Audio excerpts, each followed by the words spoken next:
Hello Internet, welcome back to Tromsø Twilight, the channel where I, Vincent, talk to you, the Abyss, about books, movies, music I enjoy, find interesting, or a combination of the two. In this video I'm going to be talking about the 2026 movie from Kane Parsons, Backrooms. This won't really be a review, it's more of a discussion of the film, what I think it's about, what it made me think about. I'm not trying to be especially unique since I haven't really read analysis or reviews of the movie. This is just my personal view of it. Stars Chiwetel Ejiofor, I hope that's pronounced correctly, playing Clark, and Renate Reinsve, national treasure from Norway, playing Mary. Mark Duplass, always excellent, also has a supporting role in the movie. So I'm not going to go in and try and summarize the film, and I'm going to assume most of the people watching this have seen it, so spoilers alert. I want to talk about kind of what I think the themes of the film are and how I think the film works. First, I'll say Backrooms is an interesting movie because it starts, I think, from its aesthetics. It doesn't start from a concept, really. It doesn't start from a theme. It doesn't start from a narrative. It starts from Kane Parsons' short film, Backrooms Found Footage, which is kind of contextless, in media res horror movie, low budget horror movie released on YouTube, which is very similar to the first 5 minutes or so of this film. It's just a found footage video of a guy walking around in the back rooms. And as you all know, if you've seen the movie, the main part of the film is about two different people, first Clark and then Mary, entering the back rooms through an invisible door in Clark's furniture outlet store in the basement of the store. So I think the way the movie's been put together is quite interesting. Like if I tried to sort of reverse engineer how I think they made it, because they obviously had the concept of the back rooms, this liminal space, looks kind of like an office building, kind of like a warehouse, isn't set up in any intuitive way, appears to be sort of endless, a threatening, spooky, creepy kind of space, reminiscent maybe even of like a computer game environment. And then the question is like, how do we make a full narrative around it?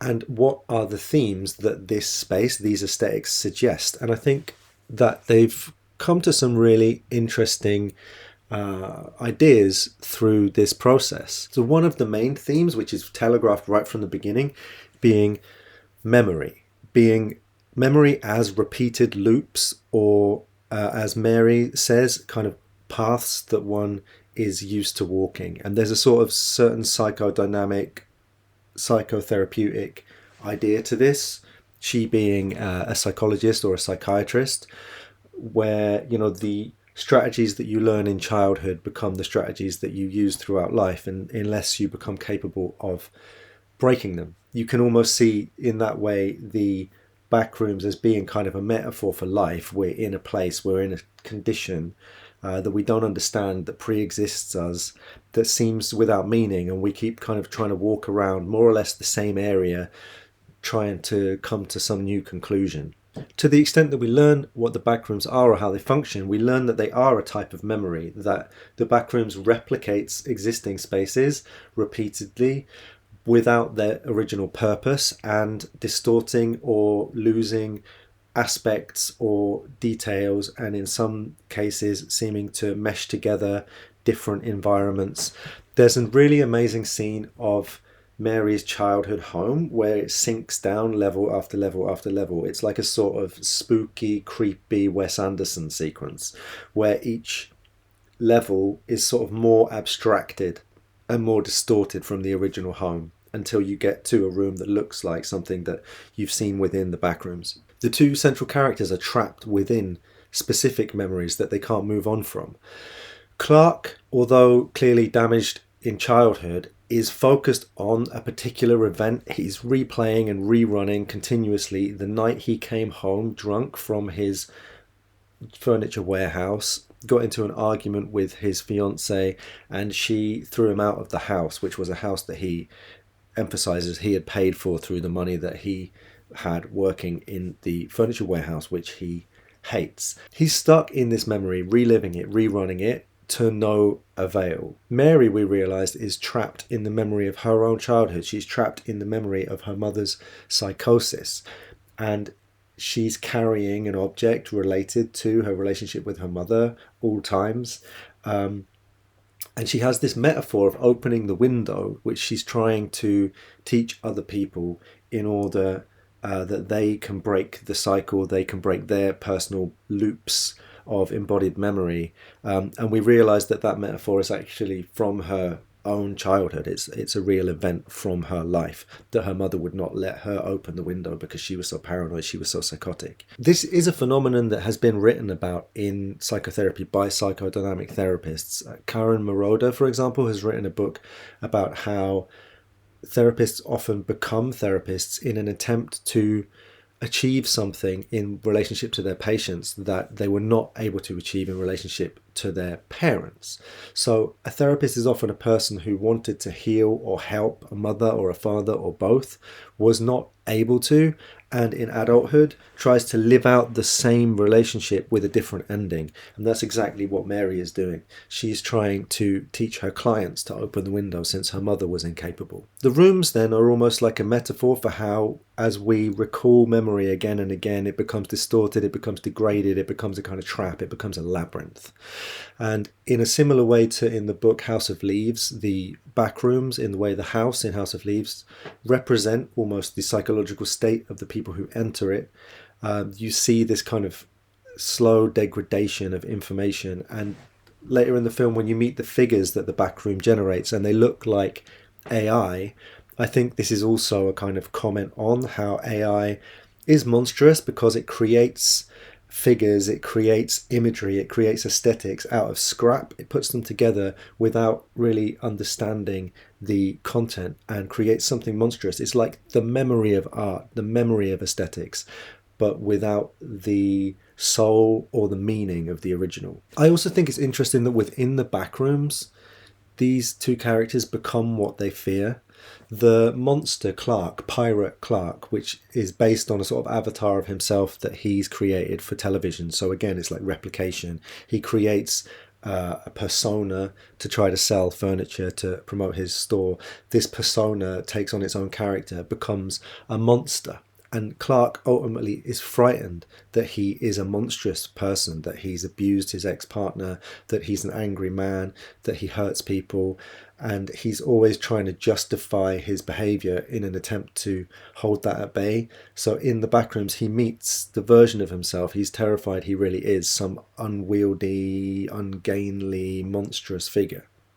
Mary, on the other hand, in the backrooms, when her replicated version is catatonic, she becomes like her mother. She becomes what she always feared she might be if she can't open the window herself. So the very last moment in the film, it's Mary's terror of her catatonic, schizophrenic madness. I think it works very well that in a movie that essentially is about the uncanny nature of late 20th century architecture, they make Clark a failed architect. And it makes sense because he is obviously attracted to, drawn to the backrooms because he tries to map it. He's fascinated by the architectural nature of it. And there's something kind of horrifying at a certain point where there's a painting on the wall and perhaps he's done the painting, and it suggests that he's almost found blueprints that are signed in his own hand. There's something strange and uncanny here about how the backrooms maybe echo backwards into our reality,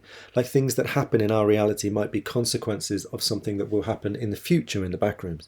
It's almost as if Clark has built the backrooms after he discovered them.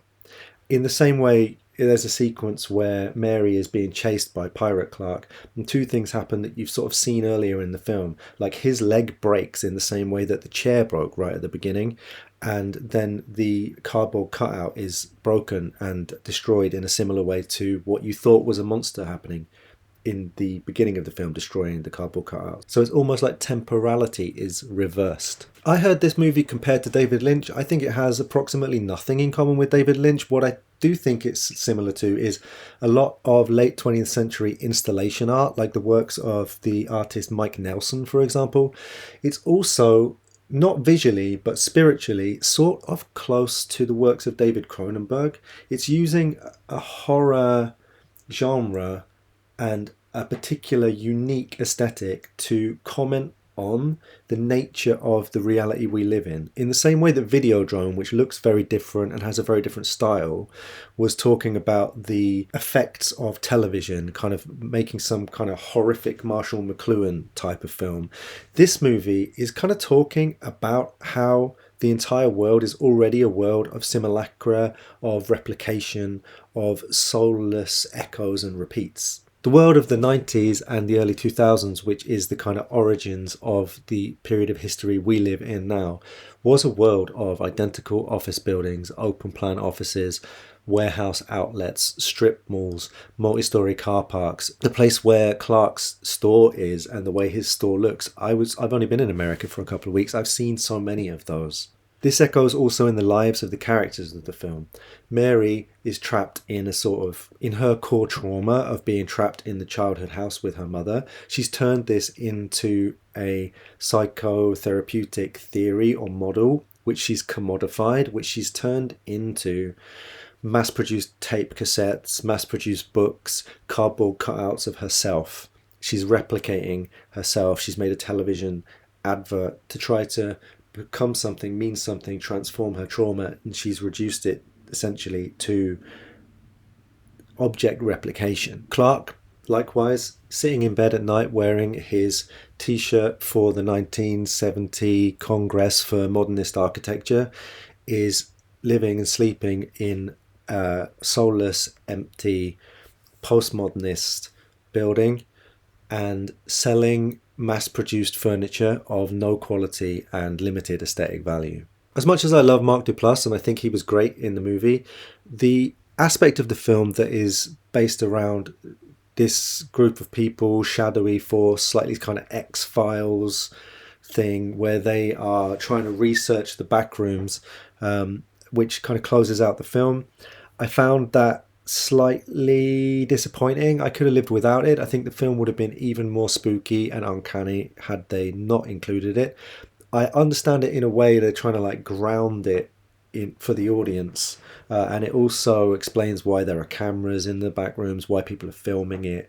It gives some context to the opening 5 minutes, but to me it brings it slightly too much into kind of Stranger Things territory.